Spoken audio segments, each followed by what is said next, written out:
Every week, the Payne family cuts straight to the real financial story. The one question, Bob, everyone's asking is, are we in an artificial intelligence bubble? You've been through boom and bust. What do you think? No hype, no myths. Just what actually matters to your money. Does feel very similar to what we experienced in the 90s. Where are we, though? Are we in 1995, 1997, 1999? Listen to the Pain Points of Wealth on the Red Apple Podcast Network. Live CBS Sunday. Hollywood's biggest party is now bigger than ever. Perfect. No notes.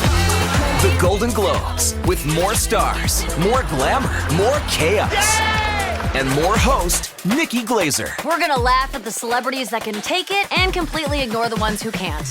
I'm just kidding. They're not safe either. The Golden Globes, live CBS Sunday, 8 Eastern, 5 Pacific, and streaming on Paramount Plus. This is the Joe Concha Show. Joe Concha. Joe Concha. Joe Concha. 77 WABC. All right, Thursday night. Used to mean like a lot more in college. In college, like this was the start of the weekend. Like you went out on Thursday night. And Friday was more of like if you had a girlfriend, that was more you take it easy. And then Saturday it all starts back up again. So Thursday night was the bar night. Friday night was like girlfriend or whatever version of a girlfriend you had night. And then Saturday was party night at a house somewhere, not the bar thing necessarily. And then Sunday, all right, you got to get back to the real world and actually study because usually, more often than not, at least in my school, the tests were more on Mondays than Fridays. So go figure on that. So yeah, Sunday was more of like a study/watch football day kind of thing. Take it easy. Anyway, that was a long time ago, and I'm feeling nostalgic on this Thursday night here on WABC. You know, I can't get over these numbers that I am seeing out of the White House, and they're all true. Right now, Immigration and Customs Enforcement officers, ICE, they're facing a 1,200% increase in assaults, 3,200, not 32%, 3,200% increase in vehicle rammings. All right, pretty important given what we've seen over the last 2 days. 8,000% increase in death threats. But let's go back to that middle number, 32%. 3,200%, I can't get my head around it, increase in vehicle rammings. All right? So obviously the memo got out among ICE officers that this could be a potential threat because a car, an SUV, these can be deadly weapons. We remember what happened in Nice years ago where an ISIS maniac, I've been to Nice, and you know those plazas could just be crowded with people. And sure enough, this guy from ICE decides that he's just going to start running over people and just kill dozens of people just with his truck. We saw it in New Orleans just a year ago on New Year's Eve, where right down Bourbon Street, somehow a van's able to get by the barriers and just starts taking out people. And I was in New Orleans not too long ago. Those streets are not thin, and there's nowhere to go. There's no sidewalk. There's no tree to duck behind. It's cobblestone streets and then a bunch of bars, and if you can't get through a door and get out of the way, you're dead. All right, so this is a thing.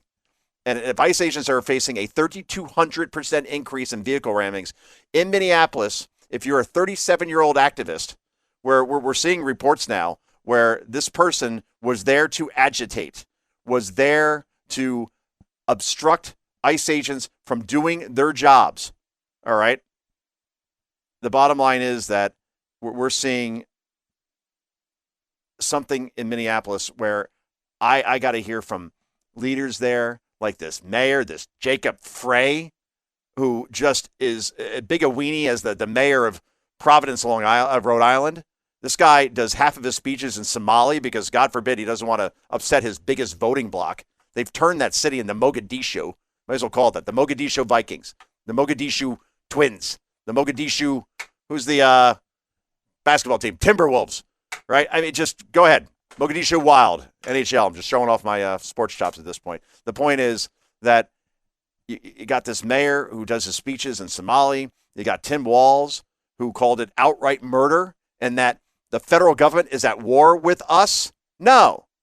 Do not stand in front of an ICE vehicle or any police vehicle and then accelerate when you're told to stop.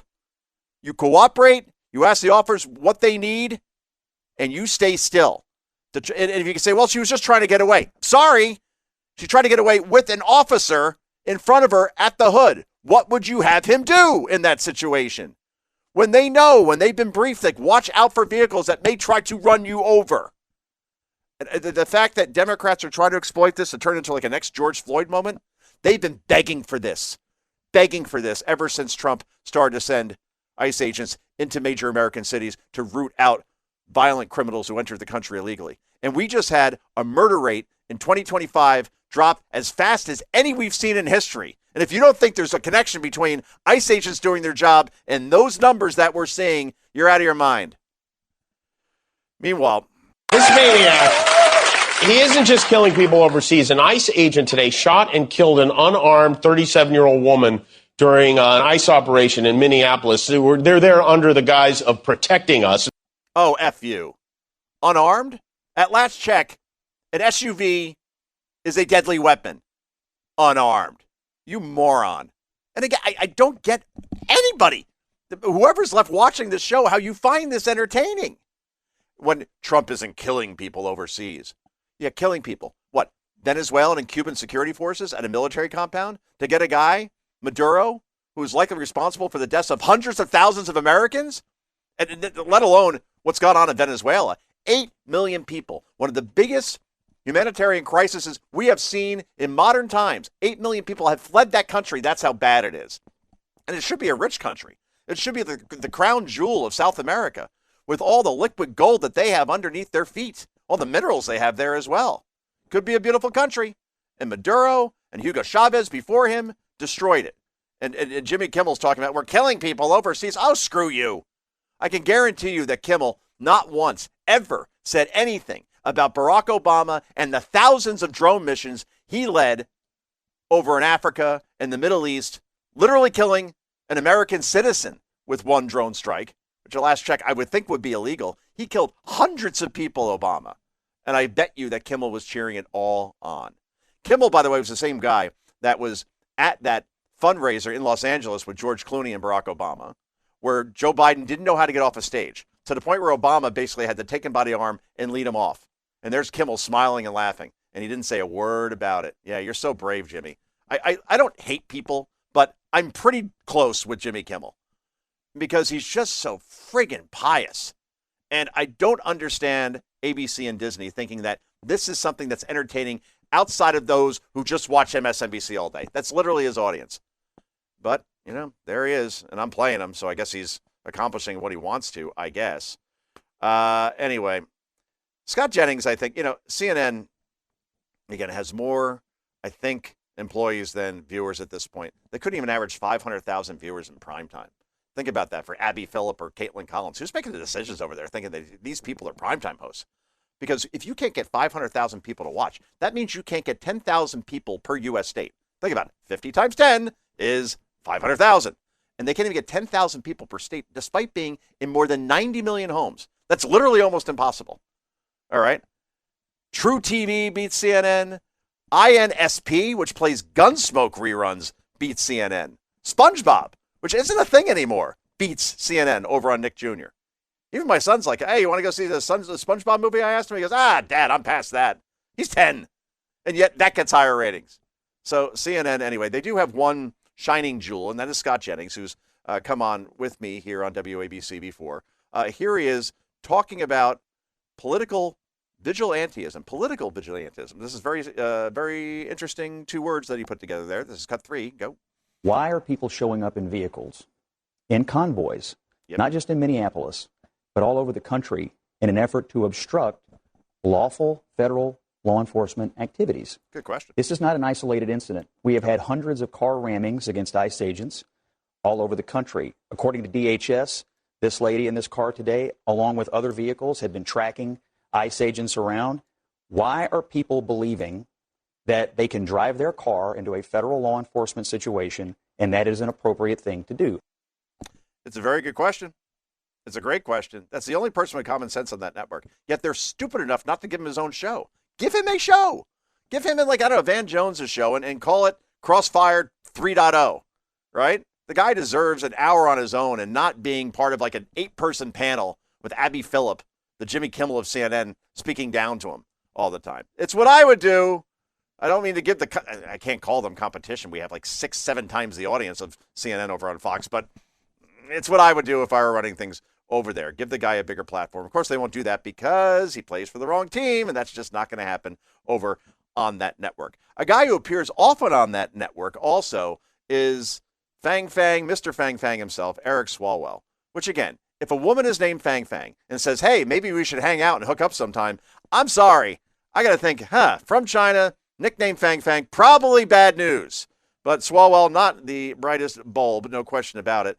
He now is running for governor of California. And right now, if you look at the betting odds, he is the odds-on favorite to win because he's a Democrat. And as much as I like Steve Hilton, my colleague at Fox, former colleague, again, so many Republicans have moved out of California the way they have in New York that there's just not enough Republican votes left and independents to overcome the Democrats stay there. They're stupid enough to do that, or maybe they don't mind paying higher taxes and having the highest homeless rate in the country and obviously the highest income taxes in the country. And if a fire breaks out, there's a good chance your home will never be rebuilt. Almost all of them have not been since the Palisades fires exactly 1 year ago. By the way, if we're going to celebrate January 6th the way they do on MSNBC and CNN, every year it's like the Super Bowl for them. Maybe we also should do a 1 year anniversary, 2 year anniversary of the Palisades fires where thousands of people lost their homes and the idiot governor there can't find a way to get them rebuilt. Only one home has been rebuilt in 1 year. Wow, that's great. And this guy wants to run the country?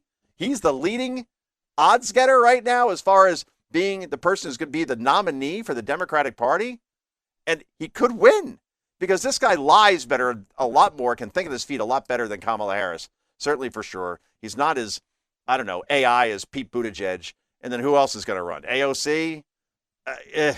She's not winning Pennsylvania, Michigan, Wisconsin, North Carolina, Georgia. Sorry, socialism just ain't going to fly with voters of those states. So Newsom's probably going to get it. And like Charlie Kirk tried to warn us once, just earlier in 2025, that he has a chance to win because he literally is a shapeshifter that can just make any argument that sounds good at the time and then hopes that everybody has the memory of a goldfish, which is non-existent, and you won't be able to remember all the things that he's done in the past in destroying California. So if we have an informed Republic, I would say he has no shot, but a lot of people, they're living in their phones more and not paying attention, and they'll see the hair gel, they'll see the smile and say, hey, he looks the part. I hope that's not the case, but that may happen. Anyway, Swalwell, here he is, maybe the next governor of California, talking about how, you know what, we really should start arresting and prosecuting ICE agents for doing their job. This is cut 4. Go. We also can make sure that local prosecutors and attorneys general across the country, particularly in blue states, use your law enforcement authorities. If they're going to falsely imprison people, kidnap people, assault people, commit battery, and now murder, prosecute them. They only understand one language. It's either us and the most vulnerable in our communities on our heels or them on their heels. I mean, this guy, start doing that. Try arresting a federal officer. For what exactly? Doing his job? Doing her job? Please. And this numbnuts, by the way, is the same guy who just proposed on national television that if he becomes governor, he's going to try to sign into law voting by phone. Voting by phone. What could possibly go wrong? Voting by mail is enough of a ethical and dishonest nightmare in terms of all the fraud that happens there. Could you imagine voting by phone? How do you know who's on the other line exactly? How do you know? How do you prove who you are by voting by phone? Holy God. If that passes, then we've had Republican governors in the state of California in this century, like Arnold Schwarzenegger. I know many of you are saying, Rhino. All right, whatever. He's still, not a Democrat. And we've seen it in the past. Ronald Reagan, obviously the most famous of California governors. You'll never have any Republican representation again if voting by phone happens, because you know exactly how that is going to go. Anyway, I can't get over this. This is really incredible. This guy is trying to get to his daughter who's at school, okay, in Minneapolis. And these agitators, protesters, probably paid, are blocking his car, all right? This is a black guy who has enough of this. He has to go pick up his daughter at school. I can tell you as somebody who has a daughter in middle school that, if you don't get her, then she's got to walk home. And my middle school is probably 3 miles from me. Like, there is no plan B, especially if they don't have a phone. Then how are they going to get in touch with them? And sometimes they won't let you back into the school. So anyway, you can tell this guy is really pissed off. And finally he gets out of the car and starts pushing these people to get out of the way. But again, all these people that think they're protecting democracy, they're pissing off a lot of people in the process. This is cut number 8. Go. Disrupting traffic, idiots. You can't do that. That's against the law. Obstructing traffic. You hear him? I'm about to start throwing pistols. I'm going to start out to throw pistols when he gets out of his car. He literally is trying to pull these people out of the way so he can get to his daughter. We're going, whoa, what are you doing? I don't know, get out of the way. And then at one point he even says, I'm not going to ram you. Of course, because maybe that's what they want. I don't think they want to die, but if they kind of get hit and fall back, well, there's a lawsuit. Oh, there's a viral video. See? There's a guy who obviously is a racist, the black guy, running over the white guy, I guess, trying to get to his young daughter who is stuck at school and he can't get there because these idiots are blocking the road. Anyway, this is Joe Concha. This is the Joe Concha Show. Back with more in just a moment here on WABC. This is the Joe Concha Show, 77 WABC. Every week, the Payne family cuts straight to the real financial story. The one question, Bob, everyone's asking is, are we in an artificial intelligence bubble? You've been through boom and bust. What do you think? No hype, no myths. Just what actually matters to your money. Does feel very similar to what we experienced in the 90s. Where are we, though? Are we in 1995, 1997, 1999? Listen to the Pain Points of Wealth on the Red Apple Podcast Network. It's the Joe Concha Show. Joe Concha. Joe Concha. Joe Concha. 77 WABC.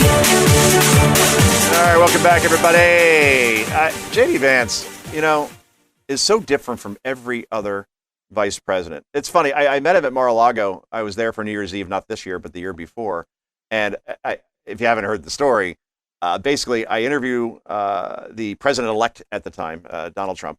And then 5 minutes later, I get this invitation, nice invitation in my email, electronic invitation, inviting my wife and me to come down to Mar-a-Lago for New Year's Eve. So I go to my wife. I said, hey, we got invited to Mar-a-Lago. I haven't had like a one-on-one picture with the president yet. It would be good for what's called the sleeve of the book that I was writing, The Greatest Comeback Ever, Inside Trump's Big Beautiful Campaign. New York Times bestseller, still available. And so I saw that just from a business perspective, like, okay, that you do a whole book on a guy's campaign, you might want a photo with him in some way, shape, or form. So we get invited down, and my thought process was that we were going to be in the main ballroom of Mar-a-Lago, but if I could get like a minute with the president, that would be great. But I didn't really have like the highest of expectations, right? So we get there. We're told to go seat at like table 71 or something like that. It's all the way in the back. Like if you know Yankee Stadium, let's put it this way. I hate the Rangers, but if you go to a game at Madison Square Garden, I was in the blue seats. All right. I'm in the last row of the upper deck at Yankee Stadium. Like this thing was like way away from everything. And then like 10 minutes later, this woman comes up and she's all panicked. She's like, Mr. Concha, I am so sorry. I sat you at the wrong table. She goes like full, Ralph Crendan. We put you at the wrong table. I'm like, all right, no big deal. She goes, you're at table 25. I'm like, okay, I guess that's supposed to mean something.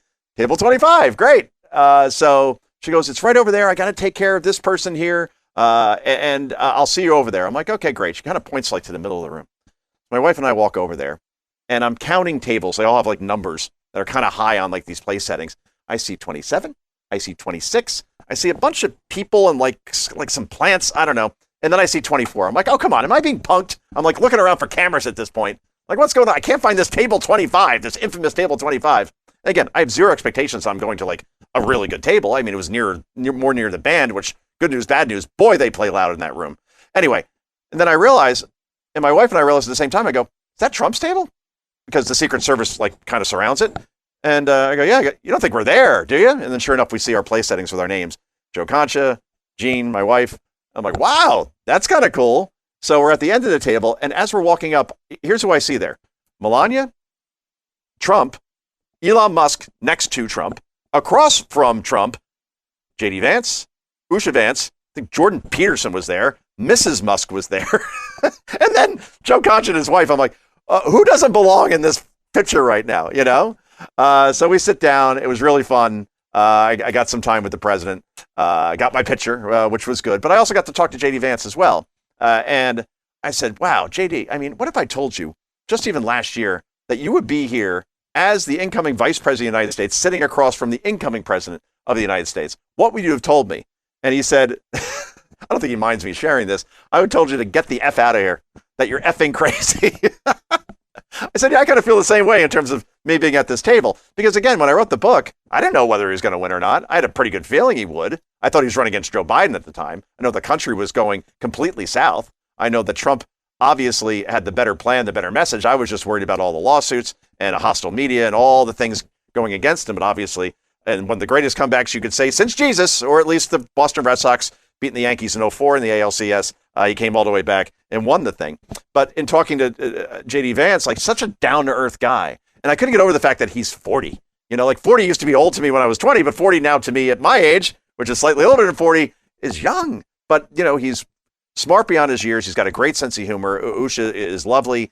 And just, we talked about our kids, and just I felt like I was talking to, like, I coached my kids' flag football team, for example, and the Little League team. And I just felt like I was talking to one of the parents, you know, like in between innings.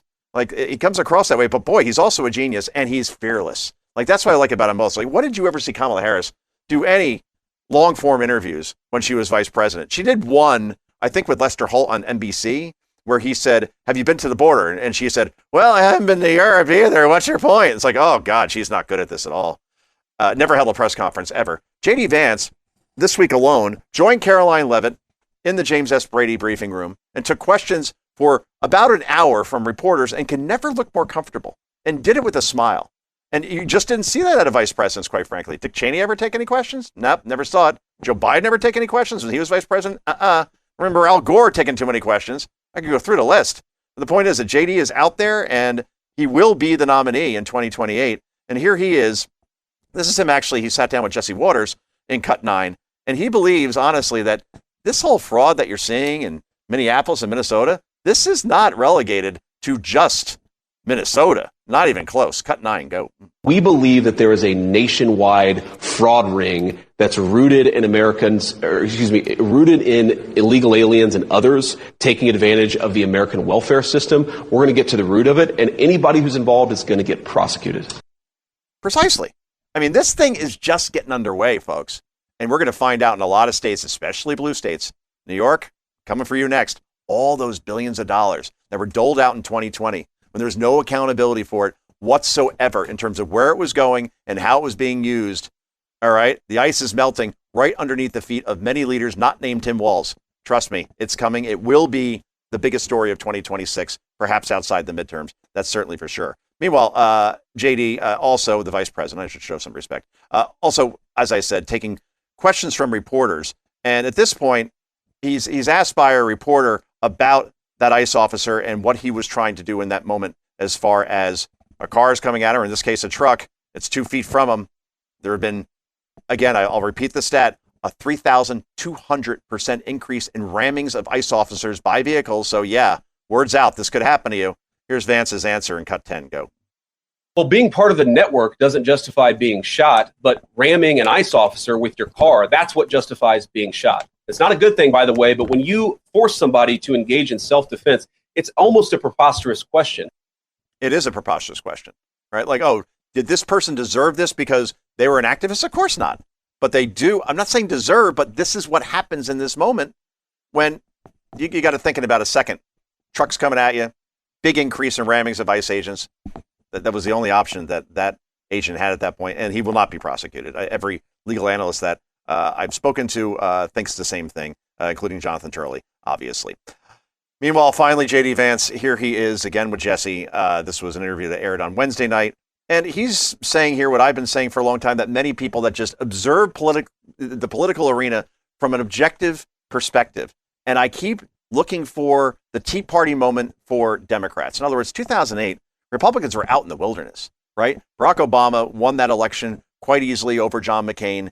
Democrats controlled the House. They controlled the Senate, much like Trump right now, but they had much bigger margins.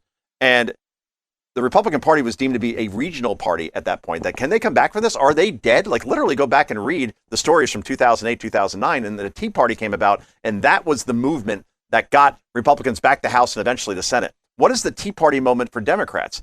I don't see it. I don't see that issue they could latch onto to really sweep their way back into power, and the vice president knows it. This is Cut 11. Go. If the Democrats do win the midterms, is Trump getting impeached again? I'm sure he'll get impeached. Look, they have nothing to actually run on or govern on. Their entire obsessive focus of that party is they hate Donald Trump. So if they ever get power, are they going to, lower Americans' taxes? No. Are they going to make your life more affordable? No. Are they going to solve the crime crisis? No. There you go. I mean, those are three big issues right there. The border also has been solved without 1 inch of wall being built. We're seeing projections now that the gross national product, GDP, could reach close to 6% in the next quarter. Core inflation at 2.5%. Wages are rising. And now 10 states, 10, have gas at a gallon of gas below $1.50. What are we, back in the 80s? This is insane. 27 states are now below $2. And the only states that are still relatively high have gas taxes. And by the way, they're all run by Democrats. Go figure. Anyway, this is Joe Concha. This is the Joe Concha Show. Back with more on WABC in just a moment. This is the Joe Concha Show, 77 WABC. It's the Joe Concha Show. Joe Concha. Joe Concha. Joe Concha. 77 WABC. All right, welcome everybody. All right, let's bring in the best of the best in terms of legal analysis. He is a law professor, also a best-selling author, legal analyst for Fox News. You could pre-order right now Rage and the Republic. That sounds like a good one, Jonathan. How many books are we up to at this point? I'm only at 3. I'm not going to catch you at this point. I feel like Patrick Mahomes going after Tom Brady. Well, I'm very excited about Rage and the Republic because Simon & Schuster has been holding it for the 250th anniversary of the Declaration of Independence. Oh, wow. So I've been chewing my nails off waiting for this to be released, but it's literally now just a couple weeks away from being mailed out. Oh, very good. Yeah, and that's the frustrating part. Like whenever I've written my last 3 books for HarperCollins, my publisher, I'm done, and then it's like 5 months before it hits bookshelves. I'm like, can we just get it out now? But there's a whole process, as you know.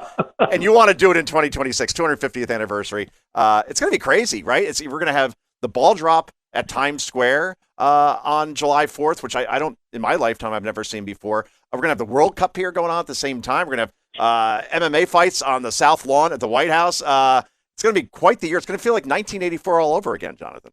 It is. And, part of the point of Rage and the Republic is to not just look back. The first half looks back at what are the unique circumstances that created this American Republic. But then the second half looks forward at whether this republic can survive in the 21st century.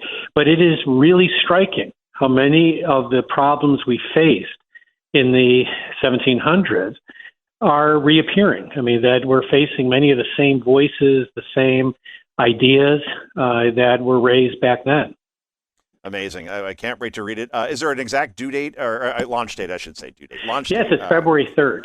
February 3rd. Okay, great. That's 2 weeks before my birthday. I already I'm going to tell my wife what to get me, and there you go. So thank you. I was going to use Thomas Paine's birthday, but I said, you know what? We got to use Joe Concha's birthday. You got to think of the Aquariuses in this situation. So either way, it's all good. I've seen you've been posting a lot on X as far as the Democratic reaction here to what we saw in Minneapolis. Let me get your general take on it first. I'll give you mine, the 15-second version. Obviously, this ICE officer was in front of that particular SUV that this woman was driving. She decided to take off and not listen to law enforcement giving basic instructions with the ICE officer in front of the truck. That's why you see a bullet hole going through the front windshield straight in as opposed to the side. So there goes that theory. And I think in that case, given all the attacks that we've seen on ICE officers, he could have thought that this was a ramming situation of a hostile person and did the only thing that I think he could have done there, Jonathan. That's where I come down. How about you? Well, I think that this seems to fall squarely within the standards of Tennessee versus Garner, where the Supreme Court looked at what constitutes excessive force under the Fourth Amendment. And the key here to remember, and I think you're right on with your analysis, Joe, the thing to remember here is that whatever her motivation might have been, whether she was trying to flee the officers, which seems likely, or whether she was actually trying to run over an officer, it ultimately probably does not matter, because the question is, what did the shooting officer see? He saw a car that was about to hit him from someone who was evading police, had refused to follow the orders to get out of the car, someone who had been all day harassing the police. And he had a split second to decide, And in the training of state and federal officers, they are taught that a car is a weapon, that if a car is rapidly approaching an officer, it is to be treated as a deadly weapon, and it allows for the use of lethal force. So he's well within that standard. We'll have to wait to see some of the other videotapes that come out, but the ones that I've seen suggest that he's got a very strong case for a justified shooting. Yeah, it appears that way. And I've seen the term where people are calling this legal but awful, right? Like it's horrible that this woman had to lose her life. Maybe she panicked wrongly in the moment, but at the same time, all I know is anytime I get pulled over just for doing, maybe I made a wrong left turn, or maybe my back, light, my blinker is out, whatever. Anytime a police officer, any command that he gives you, you listen, you're respectful, you say, well, what can I do? What do you need? Instead to do that, unfortunately, that's what led to what we're seeing here. Meanwhile, we're seeing reactions from Minneapolis' mayor, the governor of Minnesota, who has big problems from a legal perspective right now, even Hillary Clinton jumping in, people calling this outright murder. And those are very, very reckless words right now when the temperature is so high. Is this exploitation by those who are looking to maybe distract from the Somali fraud that's going on in Minneapolis and Minnesota? Or do they really believe, even after seeing that video, that this somehow was a murder? Well, it's an incredibly reckless mantra that is being heard. Hillary Clinton just joined the mob, called this officer a murderer. Mondami did so yesterday. Of course, Mayor Frey had his outrageous press conference. It's really quite shocking that you have people who are out there putting their lives at risk to protect us. But when there's a shooting, they don't even get the grace of an investigation. They don't even get the willingness of some Democratic members and politicians and pundits to allow for all the facts to come forward. I mean, this guy was called a murderer within an hour of the shooting. Yeah. And, it's a repeat of what we saw with the migrant whipping false story in Texas. Many of the same Democratic politicians and pundits back then said, oh, look, mounted border guards are flogging and whipping migrants at the water's edge.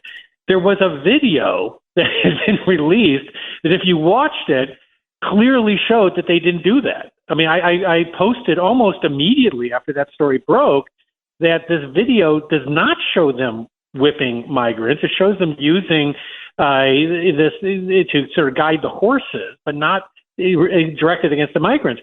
But the media, pundits, politicians unloaded. And by the way, of course, we know that Mayorkas immediately threw his own people under the bus and condemned them.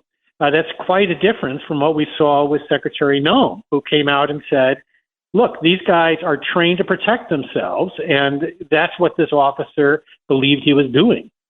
Absolutely. And again, in the moment, you see some analysis, Jonathan Turley, where you say, well, maybe that officer should have shot at the tires. And you're like, well, in that moment, a foot and a half away, that's not going to stop an SUV from moving forward still and potentially killing you. Maybe if you're 100 feet away, that might be able to do something. But from that close range, that is the only thing that you could think of at this point. Meanwhile, people forget, and we saw very little media coverage around this, that just back in the summer alone, we had suspects, now they're actually obviously in custody, 911 call to a detention center down in Texas where basically ICE agents were ambushed. One suspect allegedly unloaded 20 to 30 rounds at two unarmed federal agents who came outside to see what was going on. And we barely saw anything in terms of, well, this is something that obviously is serious. We have federal agents now being ambushed and under attack, yet this is going to probably be the next George Floyd, maybe not totally to that extent, but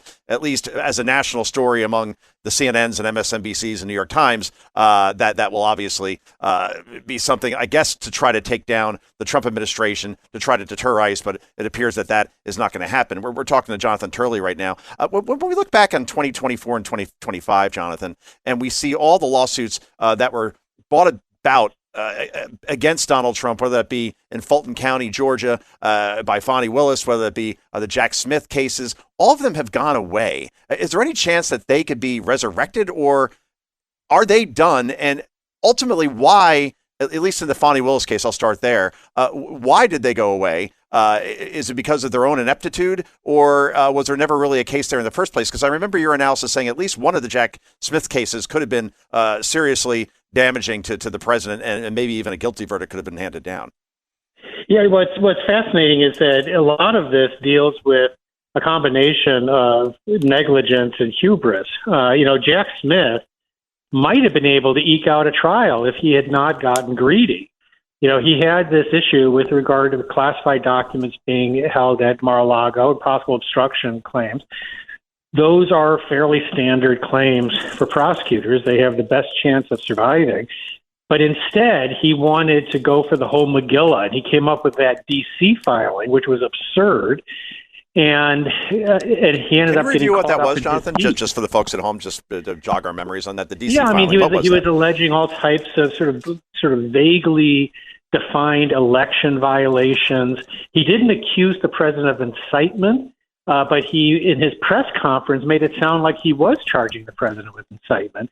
It was very messy, and it was typical Jack Smith. That is, he's always been undone by his appetite, and that really played out, and both cases collapsed. With the Fani Willis case, it was a combination. First of all, the RICO case was one of the dumbest I have ever seen in my career. Andy McCarthy had a great line where he said, "This is the first RICO case that I've seen where the first connection the co-conspirators had was to be named in the indictment." And he was absolutely correct. When you read the indictment, you're like, what the heck is this? I mean, none of these people had any connection to each other. Yeah. And so, in my view, it would have collapsed legally. But of course, she then committed what many view as unethical conduct with the hiring of her former lover. And that produced all of this. And it was interesting because, once again, like Smith, Willis might have been able to protect her case if she had just shown a degree of restraint, right? If she had just simply, when this thing first came out, say, you know what, I didn't do anything wrong. I'm going to swap out the team. A lot of this might have been avoided, but instead she had that same hubris. She felt she could go into the trial, which she did with these hearings, and she had those absurd moments on the stand, and the rest is history. The rest is history, indeed. And yeah, I mean, I just, when you look back on it, she hired her married boyfriend who never tried a RICO case before, and with $600,000 of taxpayer money, paid him to prosecute a case, again, that he had no experience in doing. It really was Keystone Cops time, no question about it. And Jonathan, I'll let you go. I really appreciate you joining us here on WABC and the Joe Concha Show. Will the Bears, I'll leave with this final question. You knew it was coming. We had Carol Roth on last night. I have Bear fans on, for whatever reason, who don't actually live in Chicago full time. But in terms of the Bears, I'm seeing odds that say that they have one of the lowest chances to get to the Super Bowl, despite being a 2 seed and winning their division. I am not in that camp. I think that this is a good young team. I've come to like the quarterback. I wanted Jaden Daniels. Maybe that was a good decision to take Caleb Williams. Do the Bears have a shot here in an NFC, which I think is very ripe for the taking? You know, like you, this is par for the course as a Bears fan, right? We could have the 4 horsemen of the freaking apocalypse on our line, and they go, you know what? I think they're a little bit old. You know, I mean, no one ever gives us any credit. Now, we do have a Donze back, hopefully even with a bad foot. Yeah. I would just really appreciate it if they could start to play in the first 3 quarters, because my heart can't take it. My cardiologist is basically saying, don't watch the game. I'll fill you in later. They truly are the cardiac kids. They got to come out of the tunnel a little hotter than they have, because you're right. Everything. These fourth quarter comebacks, you're going to run out of luck at some point. So hopefully, yeah, we'll see that. And yeah, you're right. We could have Dick Butkus, Singletary, Dent, and Walter in the backfield, and we'd still be like, they have no chance. But the 40-year anniversary, wouldn't it be something to win a Super Bowl 40 years later for the Chicago Bears? And Jonathan Turley and I will be in our jerseys rooting for it. And I really appreciate you joining us, Jonathan. Thanks so much. Thanks, Joe. Go Bears. Go Bears. All right, you're listening to a New York show, yet we keep talking about the Bears, guys. I'm sorry. All right, I could try to conform to your teams, but I don't know. I have a little stat here for you. The Giants and the Jets have not made the playoffs in the same year since 20-year anniversary, 2006. Think about this. Biggest city in the country. The Giants at least have a rich history, I think. They've won, 1, 2, 3, 4 Super Bowls, but nothing doing lately. And now maybe they'll get John Harbaugh as the coach. I really hope so. The Jets are just, I don't even know what to say anymore. I mean, they keep getting these number 1 picks, and it's just not going well. Maybe just time to clean house, including the owner. No, I'm kidding. Mr. Hess can do whatever he wants. You're a billionaire. You have your little toy that is the Jets, and I don't think he's going anywhere. Anyway, Joe Concha going off on another tangent. This is the Joe Concha Show. Please do stick around. Back with more in just a moment. This is the Joe Concha Show, 77 WABC. It's the Joe Concha Show. Joe Concha. Joe Concha. Joe Concha. 77 WABC. All right, welcome back, everybody. So sometimes I get to work from home, which is really cool because I can watch reruns of The Price is Right. Sometimes I have a little trouble filling the hours in the day, and I saw a great one with a young Alexandria Ocasio-Cortez as a contestant, all right? And the late, great Bob Barker as the host. He always had that very thin, long microphone, Bob Barker. The girls on the show, I'd watch that and I was like, at a very young age and late 70s, early 80s. And I swear, none of them changed. Like Vanna White, is still on Wheel of Fortune, which is bizarre because you go back and look at it from 30 years ago and the girl doesn't age. She's got that Tom Cruise, Brad Pitt thing going on, but even better. So anyway, before I go off on a tangent, so here is a clip that I was able to unearth of The Price is Right with AOC, and they're giving away a prize I have never seen on this show in my life. This is cut number 12. Go. Johnny, tell us about the next item that old Alexandria What's-Her-Nuts here probably won't win. All right, Bob, we have a surprise for you. Today it's the all-new Antifa and Black Lives Matter approved protester printing press made by Soros for all of your protest sign needs at home or take it on the road with you. Whenever your whiny ass feels the need to protest, print up your protest sign instantly for all of your protest needs.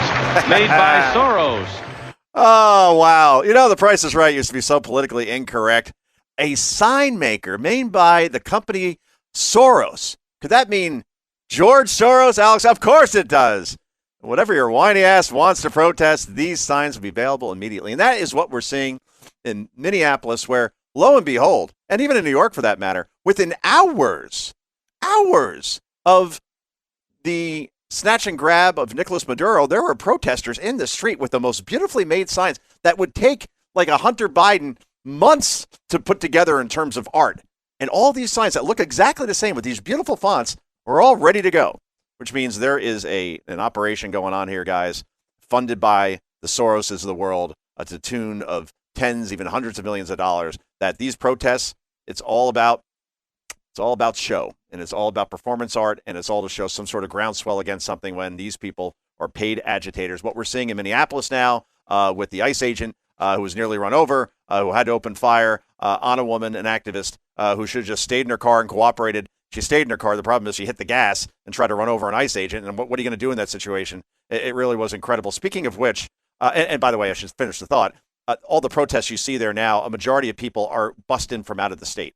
This is all. They're all at the ready. It's like an army, a blue army that comes out to create this illusion that there's some sort of backlash against Trump and so on. And in this case, I would think if anybody who just watches that video and sees exactly what happened, what would you do in that situation if a car, a van, you don't know the person inside, right? And we have seen major upticks as far as, and I'm talking 800% in terms of attacks on ICE when compared to a year ago, 800% rise. These people are constantly, literally under fire. They've been shot at. So if a car is coming at you, when you tell the car to stop, you don't know who's behind that wheel. It could be an ISIS person for all that matter, that like that person in Nice that mowed down people by using a truck. So you just don't know. So you do what you have to do in that situation to protect yourself and possibly others. Stephen A. Smith, who I played on this show often, all right, because I like Stephen in terms of, I think that he's an authentic guy. I think he makes good arguments. I like the fact that he could toggle back and forth between sports and politics. That's what I've done, basically. I was in sports. Now I'm more on the political end, obviously. I'm a Fox News contributor and Washington Examiner columnist and all that fun stuff.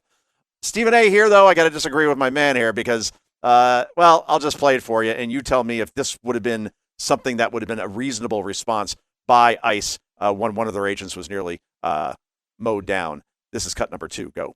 I saw the video on numerous occasions. And seeing what transpired from a lawful perspective, as it pertains to a law enforcement official, don't expect him to be prosecuted. He was completely justified. Correct. From a humanitarian perspective, however, yeah. Why did you have to do that? Do what? Wait, do what? In other words, Stephen A. goes on to say that he should have shot at the tires instead of at the person in the vehicle. I'm sorry. Again, if you watch the video, the vehicle is within maybe 1.5 feet of this ICE agent who is in front of the hood, which is why the shot that killed the woman, unfortunately, went through the front of the windshield. Didn't come from the side. So if somebody's coming at you, I'm sorry, if you shoot the tires, the car, or in this case, the truck, can still move at potentially a high speed. Shooting at the tires eventually will stop the car, but it doesn't if it's 2 feet in front of you. So Stephen A. Smith could run for president on the Democratic side. I think it's all for attention. They said the same thing about Trump then again, but I would love to see him on a debate stage with literal idiots like Kamala Harris and AOC, and maybe Jasmine Crockett will decide to run for president next. Maybe goofy Tim Walz would be like, hey, I'm back. I'd love to see Stephen A. on a debate stage with those goofballs because he probably would win those debates, and who knows, maybe even get the nomination. Stranger things have happened. Anyway, it's time for me to go, ladies and gentlemen. This has been a great hour. We really appreciate you joining here on a Thursday night. We'll be back tomorrow night. Start off your weekend right, 9 p.m. Eastern Time here on WABC Radio. I'm Joe Concha saying bye-bye. Every week, the Payne family cuts straight to the real financial story. The one question, Bob, everyone's asking is, are we in an artificial intelligence bubble? You've been through boom and bust. What do you think? No hype, no myths. Just what actually matters to your money. Does feel very similar to what we experienced in the 90s. Where are we, though? Are we in 1995, 1997, 1999? Listen to the Pain Points of Wealth on the Red Apple Podcast Network.